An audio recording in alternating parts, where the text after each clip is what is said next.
Theme 10. Displacing Indigenous Peoples. This chapter recounts some aspects of the histories of the native peoples of America and Australia. Theme 8 describes the history of the Spanish and Portuguese colonizations of South America from the 18th century. More areas of South America, Central America, North America, South Africa, Australia and New Zealand came to be settled by immigrants from Europe.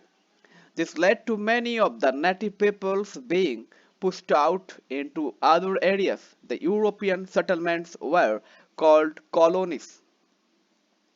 When the European inhabitants of the colonies became independent of the European mother country, these colonies became states or countries. In the 19th and 20th centuries, people from Asian countries also migrated to some of these countries. Today, these Europeans and Asians form the majority in these countries, and the number of the native inhabitants are very small. They are hardly seen in the towns, and people have forgotten that they once occupied much of the country and that the names of many rivers, towns, etc. are derived from native names, example Ohio, Mississippi, and Seattle in the USA, Saskatchewan in Canada, and Wollongong and Parramatta in Australia. Till the middle of the 20th century, American and Australian history textbooks used to describe how Europeans discovered the Americas and Australia. They hardly mention the native people except to suggest that they were hostile to Europeans. These peoples were, however, studied by anthropologists in America from the 1840s, much later from the 1960s. The native peoples were encouraged to write their own histories or to dictate them. This is called oral history. Today, it is possible to read historical works and fiction written by the native peoples, and visitors to museums in these countries will see galleries of native art and special museums which show the Aboriginal way of life. The new National Museum of the American Indian in the USA has been curated by American Indians themselves. European imperialism. The American the American empires of Spain and Portugal system did not expand after the 17th century. From the time other countries, France, Holland, and England began to extend their trading activities and to establish colonies in America, Africa, and Asia, Ireland also was virtually a colony of England, as the landowners there were mostly English settlers. From the 18th century, it became obvious that while it was the prospect of profit which drove people to establish colonies, there were significant variations in the nature of the control established. In South Asia, trading companies like the East India Company made themselves into political powers, defeated local rulers, and annexed their territories. They retained the older, well-developed administrative systems and collected taxes from landowners. Later, they built railways to make trade easier, excavated mines, and established big plantations. In Africa, Europeans traded on the coast except in South Africa, and only in the late 19th century did they venture into the interior. After this, some of the European countries reached an agreement to divide up Africa as colonies for themselves. The word settler is used for the Dutch in South Africa, the British in Ireland, New Zealand, and Australia, and the Europeans in America. The official language in these colonies was English, except in Canada, where French is also an official language. Names given by Europeans to countries of the New World. America, first used after the publication of the Travels of Amerigo Vespucci, 1451 to 1512.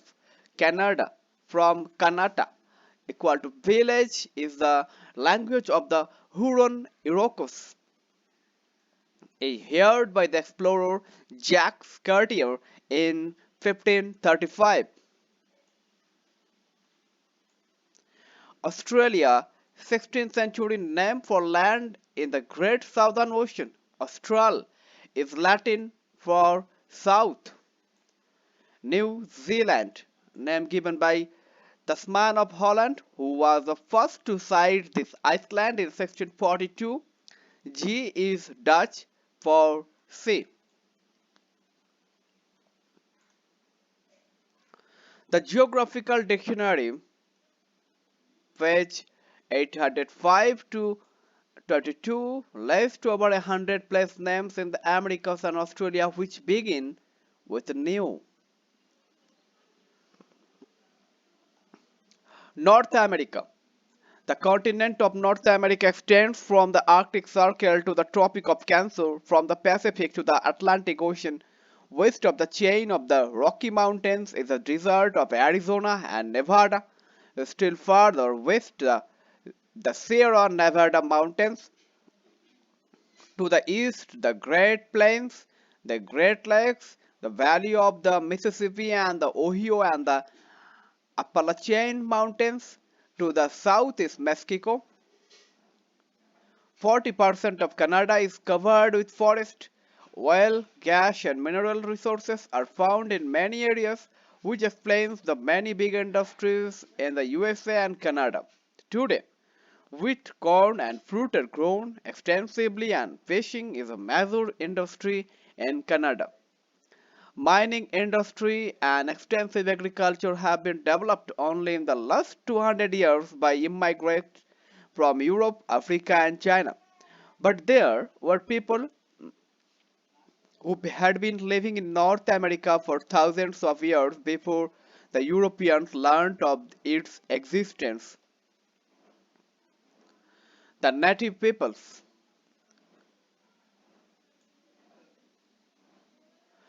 A native means a person born in the place he lives in. Till the early 20th century, the term was used by Europeans to describe the inhabitants of countries they had colonized. The earliest inhabitants of North America came from Asia over 30,000 years ago on a land bridge across the Bering Straits, and during the last ice age 10,000 years ago they moved further south. The oldest artifact found in America, an arrow point, is 11,000 years old. The population started to increase about 5,000 years ago when the climate became more stable. At sunset on the day before America, that is, before the Europeans raised there and gave the continent this name, diversity lay at every hand. People spoke in more than 100 tongues. They lived by every possible combination of hunting, fishing, gathering, gardening, and farming open to them. The quality of soils and the effort required to open and tend them determined some of their choices of how to live. Cultural and social biases determined others. Surpluses of fish or grain or garden plants or meats helped create powerful tired societies here but not there. Some cultures had endured for millennia. William McLeish, The Day Before America. These peoples lived in bands in villages along river valleys. They ate fish and meat and cultivated vegetables and meat. They often went on long journeys in search of meat, chiefly that of bisons. The wild buffalo that roamed the grasslands, this became easier from the 17th century.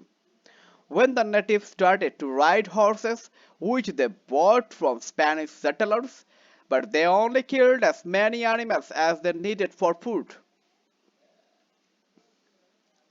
They did not attempt extensive agriculture, and since they did not produce a surplus, they did not develop kingdoms and appear as in Central and South America. There were some instances of quarrels between tribes over territory, but by and large control of land was not an issue. They were content with the food and shelter they got from the land without feeling any need to own it. An important feature of their tradition was that of making formal alliances and friendship and exchanging gifts. Goods were obtained not by buying them, but as gifts. Wampum belts made of colored shells sewn together were exchanged by native tribes after a treaty was agreed to.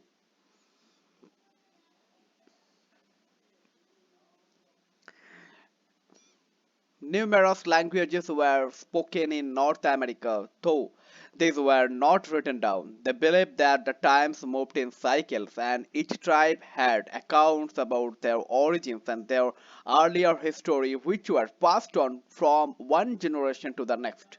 They were skilled craftspeople and wove beautiful textiles. They could read the land, they could understand the climates and different landscapes in the way literate people read written text. Encounters with Europeans. Different terms are used in English for the native peoples of the New World.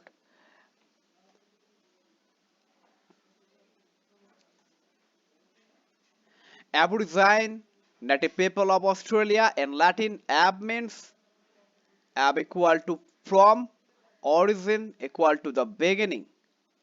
Aboriginal, adjective, often misused as a noun. American Indian, Amerind, Amerindian, native peoples of North and South America and the Caribbean.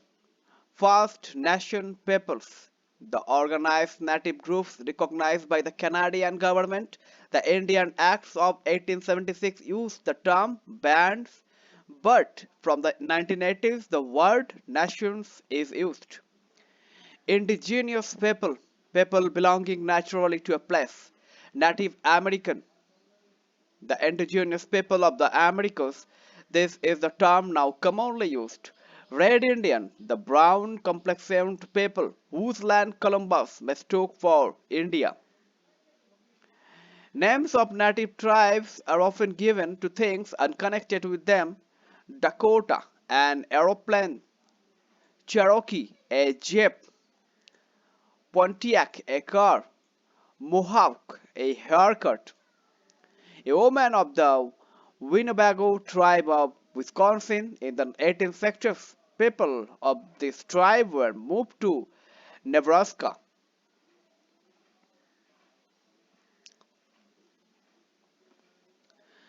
It was indicated on the stone tablets that the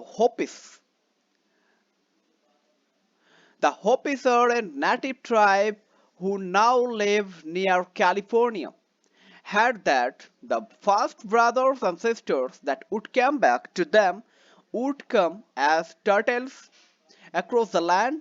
They would be human beings, but they would come as turtles. So when the time came close, the Hopis were at a special village to welcome the turtles that would come across the land, and they got up in the morning and looked out at the sunrise. They looked out across the desert and they saw the Spanish conquistadors coming, covered in armor like turtles across the land. So this was them. So they went out to the Spanish man and they extended their hand, hoping for the handshake, but into the hand and the Spanish man dropped a trinket, and so word spread throughout North America that there was going to be a hard time. That maybe some of the brothers and sisters had forgotten the sacredness of all things and all the human beings were going to suffer for this on the earth. From a talk by Lee Brown, 1986. In the 17th century, the European traders who reached the north coast of North America after a difficult 2-month voyages were left to find the native peoples friendly and welcoming, unlike the Spanish in South America, who were overcome by the abundance of gold in the country. These adventurers came to trade in fish and furs, in which they got the willing help of the natives who were expert at hunting. Farther south, along the Mississippi River, the French found that the natives held regular gatherings to exchange handicraft unique to a tribe or food items not available in other regions. In exchange for local products, the European gave the native blankets, iron vessels, which they used sometimes in place for their clay pots, guns, which was a useful supplement of bows and arrows to kill animals, and alcohol. This last item was something the natives had not known earlier, and they became addicted to it, which suited the Europeans because it enables them to dictate terms of trade. The Europeans acquired from the natives an addiction to tobacco. Quebec, American colonies.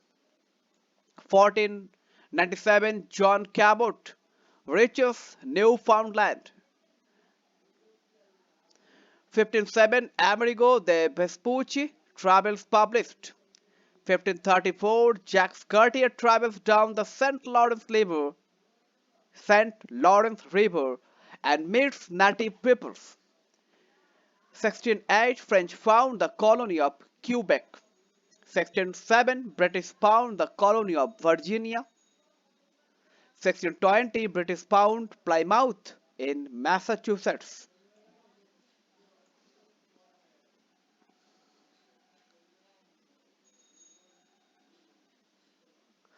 Mutual perception. In the 18th century, Western Europeans defined civilized people in terms of literacy and organized religion and urbanism. To them, the native of America appeared uncivilized to some, like the French philosopher Jean-Jacques Rousseau. Such people were to be admired as they were untouched by the corruption of civilization. A popular term was the noble savage. Some lines in a poem by the English poet William Wordsworth indicate another perspective. Neither he nor Rousseau had met a Native American, but Wordsworth described them as living amid wilds or where fancy had small liberty to grace or the affection to exalt them or refine, meaning that people living close to nature had only limited powers of imagination and emotion. Thomas Jefferson, third president of the USA and a contemporary of Wordsworth, spoke of the natives in words that would lead to a public outcry today. The unfortunate race which we have been taking so much pains to civilize have justified extermination. It is interesting to note that another writer, Washington Irving, much younger than Wordsworth, and who had actually met native people, described them quite differently. The Indians I have had an opportunity of seeing in real life are quite different from those described in poetry. Taciturn they are, it is true, when in company with white men whose goodwill they distrust and whose language they do not understand. But the white man is equally taciturn under like circumstances when the Indians are among themselves. They are great mimics and entertained themselves excessively at the expense of the whites, who have supposed them impressed with profound respect for their grandeur and dignity. The white men, as I have witnessed, are prone to treat the poor Indians as little better than animals. To the natives, the goods they exchanged with the Europeans were gifts given in friendship for the European dreaming of becoming rich. The fish and furs were commodities which they would sell for a profit in Europe. The prices of the goods they sold varied from year to year depending on the supply. The native could not understand this. They had no sense of the market in faraway Europe. They were puzzled by the fact that the European traders sometimes gave them a lot of things in exchange for their goods, sometimes very little. They were also saddened by the greed of the Europeans.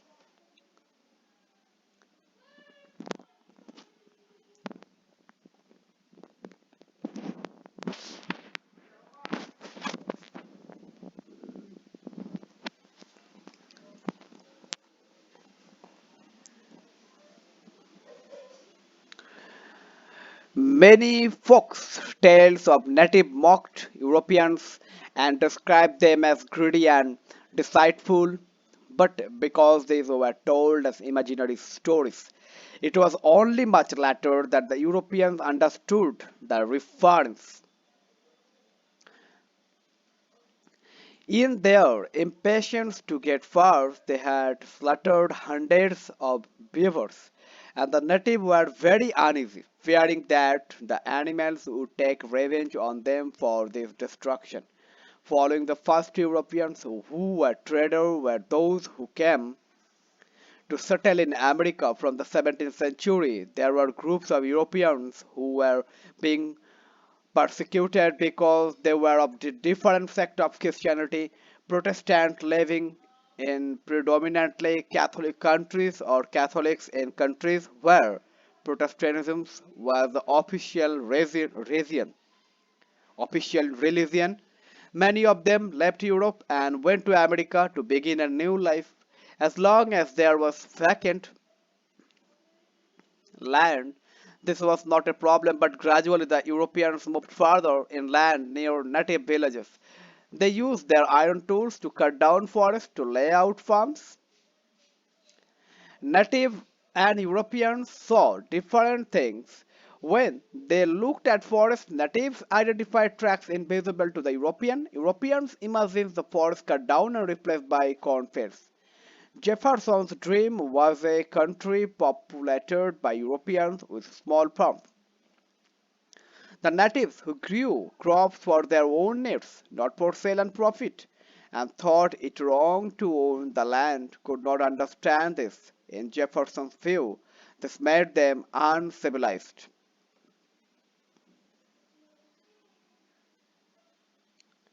Activity 1 discussed the different images that Europeans and Native Americans had of each other and the different ways in which they saw nature. Comment this. Canada and USA. 1701 French Treaty with natives of Quebec. 1763 Quebec conquered by the British. 1774 Quebec Act. 1791 Canada Constitutional Act. 1781 Britain recognized USA as an independent country. 1783 British gave Midwest to the USA. The expansion of the USA map. Canada, Oregon country, Minnesota territory, Wisconsin, Michigan, Newark, Maine, Viti, NH, Mass, Recon, New Jersey, Delaware, Penn, Ohio, Maryland, Virginia, North Carolina, South Carolina, Atlantic Ocean, Georgia, Florida, Alaska, ceded by Russia 1867. United States 1783,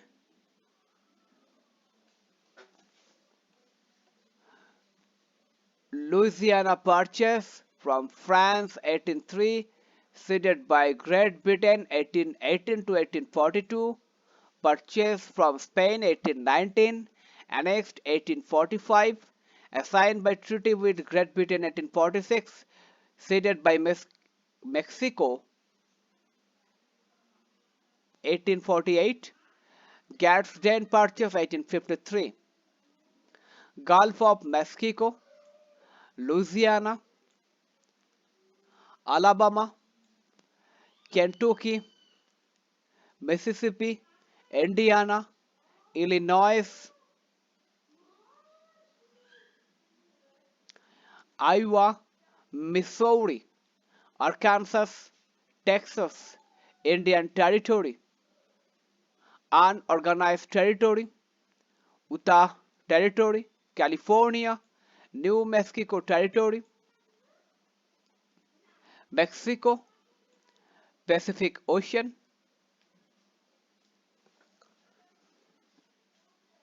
The countries that are known as Canada and the United States of America came into existence at the end of the 18th century.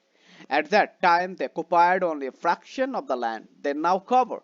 Over the next 100 years, they extended their control over more territory. To reach their present size, large areas were acquired by the USA. By purchase, they bought land in the south from France, the Louisiana Purchase, and from Russia, Alaska. And by war, much of southern USA was won from Mexico. It did not occur to anyone that the consent of natives living in this area should have been asked. The western frontiers of the USA was accepting once, and as it moved, the natives also were forced to move back. Canada, USA. 1837 French-Canadian Rebellion, 1840 Canadian Union of Upper and Lower Canada, 1859 Canada Gold Rush, 1867 Confederations of Canada, 1869 to 85 Red River Rebellion by the Métis in Canada, 1876 Canada Indian Acts America, 1885 Transcontinental Railway links East and West Coast, 1803 Louisiana Purchase from France, 1825 to 58 natives in USA moved to reserves, 1820-32 Justice Marshall's Judgment, 1849 American Gold Rush, 1861 to 65 American Civil War, 1865 to 90 American Indian Wars, 1870 Transcontinental Railways, 1890 Bison almost exterminated in 1892 End of American frontier. The landscapes of America changed drastically in the 19th century. The Europeans treated the land differently from the natives. Some of the migrants from Britain and France were younger sons who would not inherit their father's property and therefore were eager to own land in America later. There were waves of immigrants from countries like Germany, Sweden, and Italy who had lost their lands to big farmers and wanted farms they could own. People from Poland were happy to work in the prairie grasslands, which reminded them of steppes of their homes, and were excited at being able to buy huge properties at very low prices. They cleared land and developed agriculture, introducing crops, rice and cotton, which could not grow in Europe and therefore could be sold there for profit. To protect their huge farms from wild animals, wolves and mountain lions. These were hunted to extinction. They felt totally secure only with the invention of the barbed wire in 1873. The climate of southern regions was too hot for Europeans to work outdoors, and the experience of South American colonies had a ranch in Colorado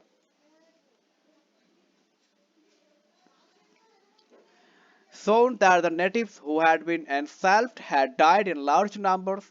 Plantation owners therefore bought slaves in Africa. Protests by anti-slavery groups led to a ban on slave trade, but the Africans who were in the USA remained slaves, as did their children. The northern states of the USA, where the economy did not depend on plantations and therefore on slavery, argued for ending slavery, which they condemned as an inhuman practice. In 1861 to 65, there was a war between the states that wanted to retain slavery and those supporting abolition. The latter won. Slavery was abolished, though it was only in the 20th century that the African Americans were able to win the battle for civil liberties. The segregation between whites and non-whites in schools and public transport was ended. The Canadian government had a problem which was not to be solved for a long time and which seemed more urgent than the questions of the natives. In 1763, Canada had been owned by the British after a war with France. The French settler repeatedly demanded autonomous political status. It was only in 1857 that this problem was solved by organizing Canada as a confederation of autonomous states. The native peoples lose their lands. In the USA, as settlement expanded, the natives were induced or forced to move. After signing treaties selling their lands, the prices paid were very low, and there were instances when the Americans, in a term used to mean the European people of the USA, cheated them by taking more lands or paying less than promised. Even high officials saw nothing wrong in depriving the native peoples of their land. This is seen by episode in Georgia, a state in the USA. Officials had argued that the Cherokee tribe was governed by state laws but could not enjoy the rights of citizens. This was despite the fact that of all the native peoples, the Cherokee were the ones who had made the most effort to learn English and to understand the American way of life. Even so, they were not allowed the rights of citizens. In 1832, an important judgment was announced by the U.S. Chief Justice John Marshall. He said that the Cherokees were a distinct community, occupying its own territory in which the laws of Georgia had no force, and that they had sovereignty in certain matters. U.S. President Andrew Jackson had a reputation for fighting against economic and political privilege. But when it came to the Indians, he was a different person. He refused to honor the Chief Justice's judgment and ordered the U.S. Army to evict the Cherokees from their land and drive them to the great American desert. Of the 15,000 people thus forced to go, over a quarter died along the trails of tears. Those who took the land occupied by the tribe justified it by saying the natives did not deserve to occupy land which they did not use to the maximum. They went on to criticize them for being lazy, since they did not use their craft skill to produce goods for the market, for not being interested in learning English or dressing correctly, which meant, like the Europeans, they deserved to die out. They argued. The prairies were cleared for farmland and wild bison killed off. Primitive man will disappear with the primitive animals, wrote a visiting Frenchman. Activity 2. Comment on these two sets of population data. Natives USA 1820, Spanish America 1800. Natives 0.6 million, 7.5 million, whites 9.0 millions, 3.3 millions, mixed Europeans 0.1 millions, 5.3 millions, blacks 1.9 millions, 0.8 millions. Total USA 1820 11.6 millions, Spanish America 1800 16.9 million. Comment this. Meanwhile, the natives were pushed westward, given land elsewhere, theirs in perpetuity, but often moved again if any mineral, lead or gold or oil was found on their lands. Many tribes were forced to share the land originally occupied by one tribe, thus leading to quarrels between them. They were locked off in small areas called reservation, which often was land with which they had no earlier connection. They did not give in without a fight. The US Army crushed a series of rebellions from 1865 to 1890, and in Canada there were armed revolts by the Métis people of native European descent between 1869 and 1885, but after that they gave up. Anthropology, it is significant that it was at this time, from the 1840s, that the subject of anthropology, which had been developed in France, was introduced in North America out of a curiosity to study the differences between native primitive communities and the civilized communities of Europe. Some anthropologists argued that that just as there were no primitive people to be found in Europe, the American natives too would die out.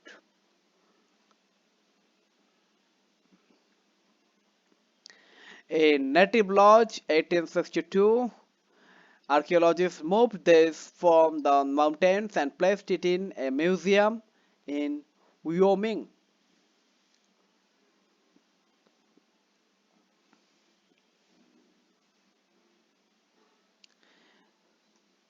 In 1854, the President of the USA received a letter from a native leader, Chief Settle. The President had asked the chief to sign a treaty giving a large part of the land they lived on to the American government. The chief replied, "How can you buy or sell the sky, the warmth of the land? The idea is strange to us. If you do not own the freshness of the air and the sparkle of the water, how can one buy them? Every part of the earth is scarce to my people, every shining pine needle, every sandy shore, every mist in the dark woods, every clearing, and every humming insect in wholly in the memory experienced of my people. The sap which courses through the trees carries the memories of the red man. So when the great chief in Washington sends word that he wishes to buy our lands, he asks much of us. The great chief sends word that he will reserve us a place so that we can live comfortably. He will be our father and we will be his children, so we will consider your offer to buy our land. But it will not be easy, for this land is sacred to us. The shining water that moves in the streams and rivers is not just water but the blood of our ancestors. If we sell you land, you must remember that it is sacred, and you must teach your children that it is sacred, and that its ghostly reflection in the clear water of the lakes tells of events and memories in the life of my people. The water's murmur is the voice of my father's father. The gold rush and the growth of industries. There was always the hope that there was gold in North America in the 1840s. Traces of gold were found in the USA in California. This led to the gold rush when thousands of eager Europeans hurried to America in the hope of making a quick fortune. This led to the building of railway lines across the continent, of which thousands of Chinese workers were recruited. The USS railways was completed by 1870s. That of Canada by 1885, the world nation crept on at a snail's pace. said Andrew Carnegie, a poor immigrant from Scotland who became one of the first millionaire industrialists in the USA. The Republic thunders on at the speed of an express.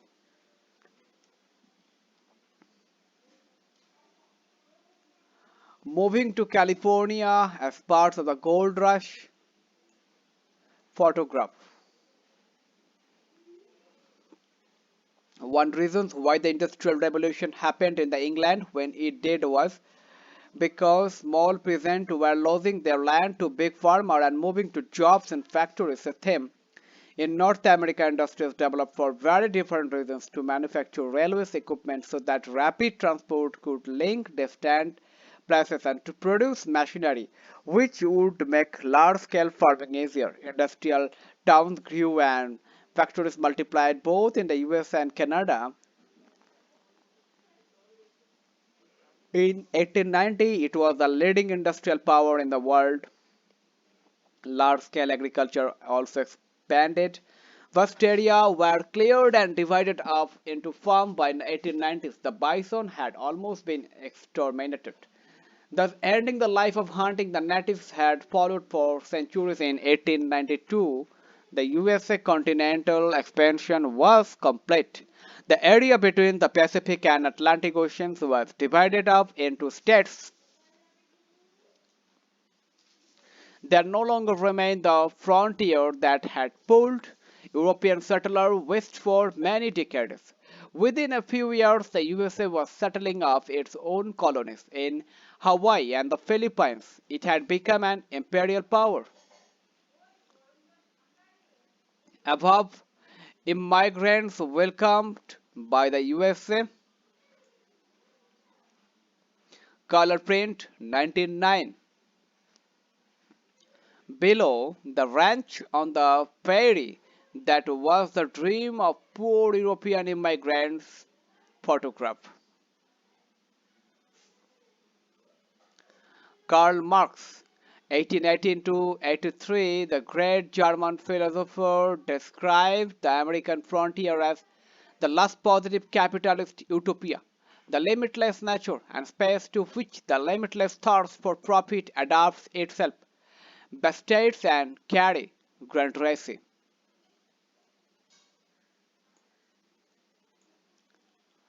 Constitutional rights, the democratic spirit which had been the rallying cry for the settlers in their fight for independence in the 1770s, came to define the identity of the USA against the monarchies and aristocracies of the old world. Also important to them was that their constitution included the individual right to property, which the state could not override. But both democratic rights, the right to vote for representatives to Congress and for the president, and the right to property were only for white men. Daniel Paul, a Canadian native, pointed out in 2000 that Thomas Paine, the champion of democracy at the time of the war for American independence and the French Revolution, used the Indians as models of how society might be organized. He used this to argue that the Native Americans, by their example, showed the set for the long drawn out movement towards democracy by the people of Europe. We were not the savages.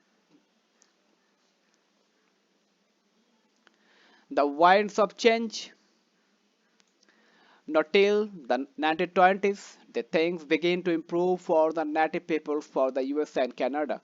The problem of Indian administration, a survey directed by social scientist Lewis Merriam and published in 1928, only a few years before the USA was swept by a major economic depression that affected all these people, painted a grim picture of the terribly poor health and education facilities for natives in reservations. White Americans felt sympathy for the natives who were being discouraged from the full exercise of their cultures and simultaneously denied the benefits of citizenship. This led to a landmark law in the USA, the Indian Reorganizations Act of 1934, which gave natives in reservations the right to buy land and take loans. In the 1950s and 1960s, the US and Canadian governments thought of ending all special provisions for the natives in the hope that they would join the mainstream. That is, adopt European culture by the natives did not want this. In 1954, in the Declaration of Indian Rights prepared by them, a number of native peoples accepted citizenship of the USA, but no condition that their reservation would not be taken away and their tradition would not be interfered with. A similar development occurred in Canada. In 1969, the government announced that they would not recognize Aboriginal rights. The natives, in a well-organized opposition move, held a series of demonstrations and debates. The questions could not be resolved till 1982 when the Constitution Act accepted the existing Aboriginal and treaty rights of the natives. Many details remain to be worked out today. It is clear that the native peoples of both countries, though reduced so much in numbers from what they had been in the 18th century, have been able to assert their right to their own cultures and, particularly in Canada, to their sacred land in a way their ancestors could not have done in the 1880s.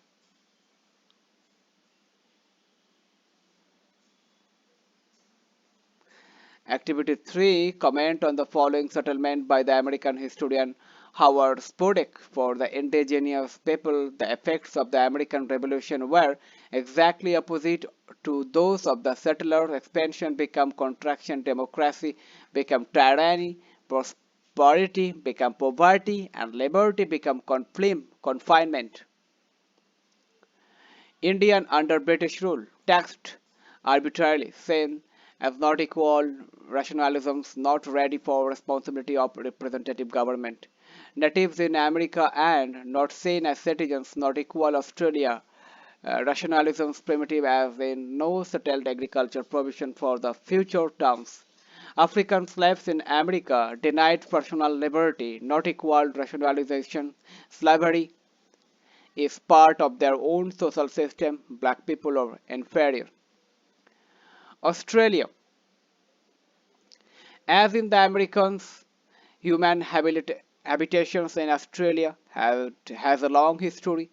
The Aborigines, a general name given to a number of different societies, began to arrive on the continent over 40,000 years ago, possibly earlier. They came from New Guinea, which was connected to Australia by a land bridge. In the native tradition, they did not come to Australia but had always been there. The past centuries were called the dream time, sometime something difficult for Europeans to understand since the distinction between past and present is blurred. In the late 18th century, there were between 350 and 750 native communities in Australia, each with its own language. Even today, 200 of these languages are spoken. There is another large group of indigenous people living in the north called the Torres Strait Islanders. The term Aborigine is not used for this, as they are believed to have migrated from elsewhere and belong to a different race. Together, they make up 2.4% of Australia's population in 2005.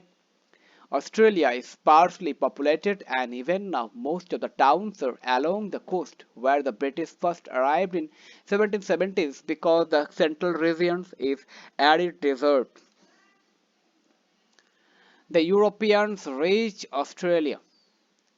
1606, Dutch travelers sight Australia. 1642, Tasman lands on the island later named Tasmania.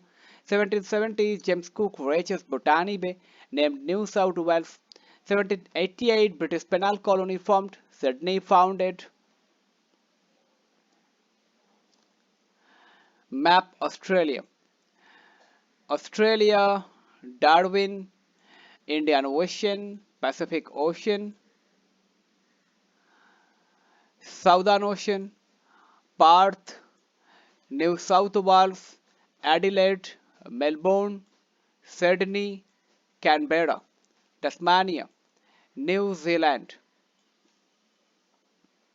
The story of the interaction between the European settlers, the native peoples, and the land in Australia has many points of similarity to the story of the Americas, though it began nearly 300 years later. Initial reports from Captain Cook and his crew about encounters with natives and enthusiastic about their friendliness. There was a sharp reversal of feeling on the part of the British when Cook was killed by a native, not in Australia, but in Hawaii. As often happened, a single incident of this nature was used by colonizers to justify subsequent acts of violence toward other people.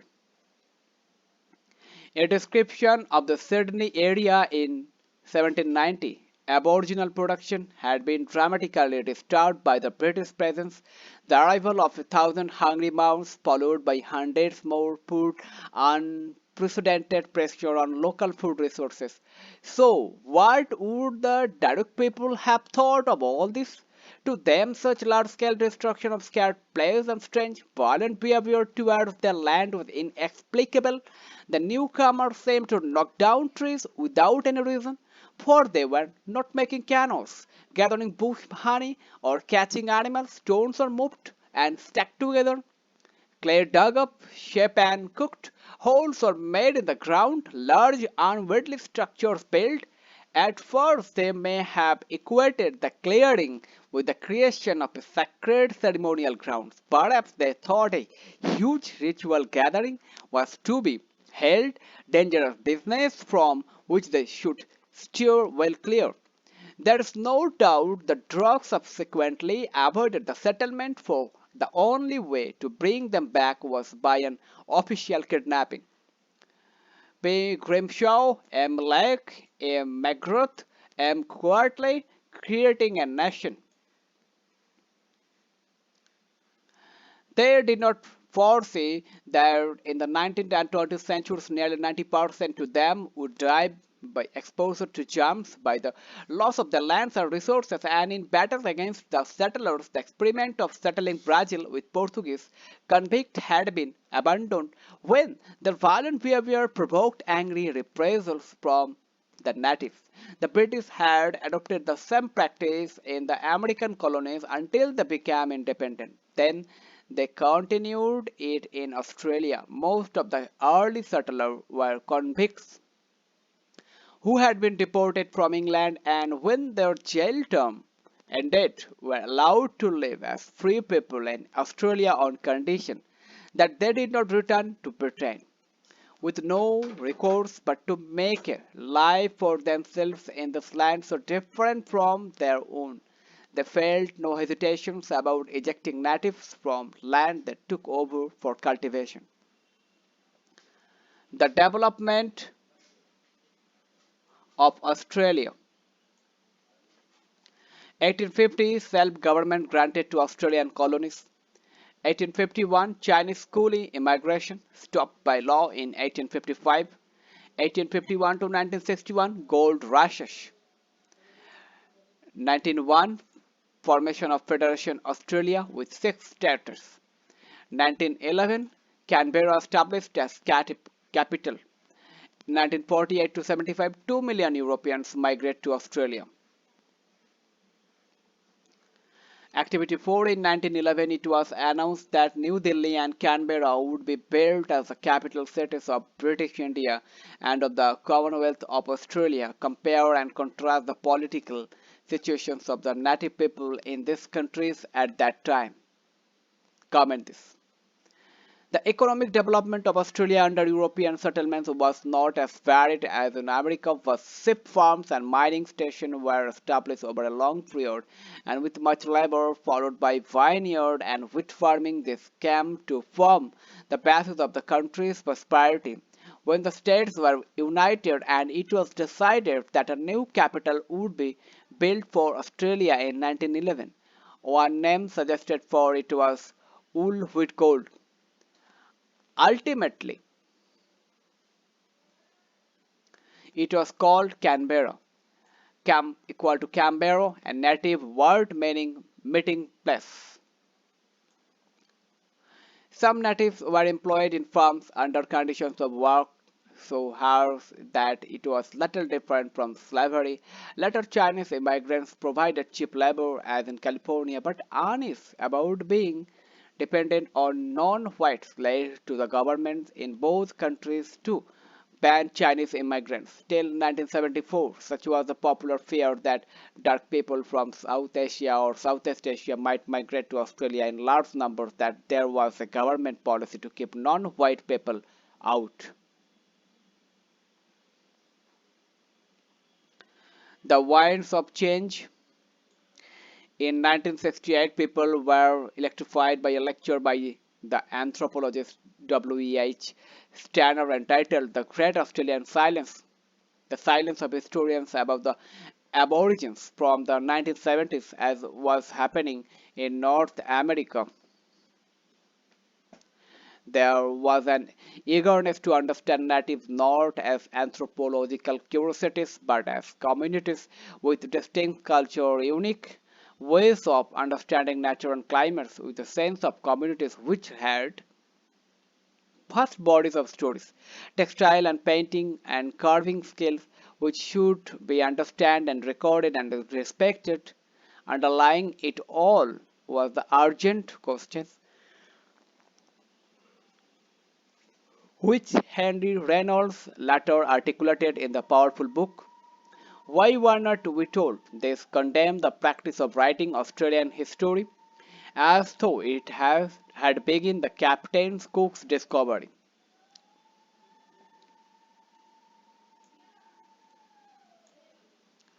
Since then, university departments have been instituted to study native cultures, galleries of native arts have been added to art galleries, museums have been enlarged to incorporate dioramas and imaginatively designed rooms explaining native cultures, and natives have begun writing their own life stories. This has been a wonderful effort. It has also occurred at a critical time because if native cultures had remained ignored, by this time much of such cultures would have been forgotten. From 1974, multiculturalism has been official policy in Australia, which gave equal respect to native cultures and to the different cultures of the immigrants from Europe and Asia. Kathy, my sister, with a torn heart, I don't know how to thank you for your dreamtime stories of joy and grief written on paperback. You were one of the dark children I was not allowed to play with. Riverbank campers, the wrong color. I could not turn you white. So it was later I met you. Later I began to know. They had not told me the land I loved was taken out of your hands.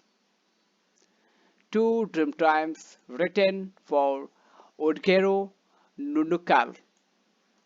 Juliet Wright, 1915 to 2000, the Australian writer, was a champion of the rights of the Australian Aborigines. She wrote many moving poems about the loss created by keeping the white people and the native apart.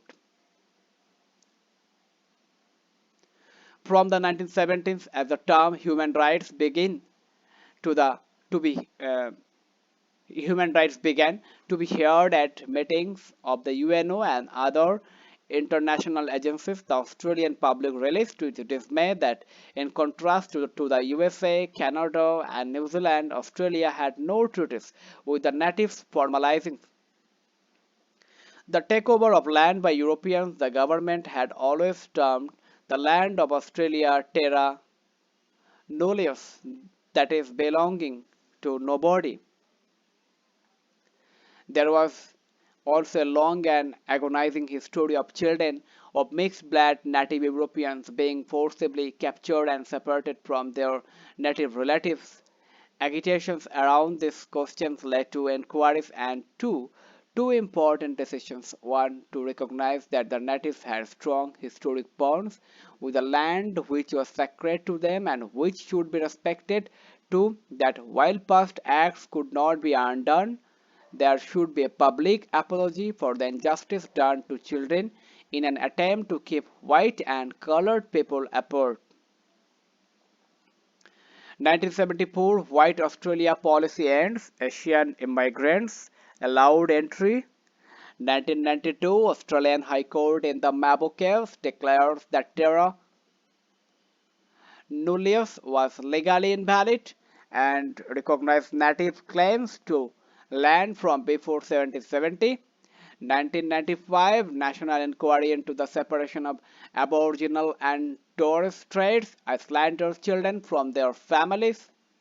1999 26 May, a national sorry day as apology for the children lost from the 1820s to the 1970s.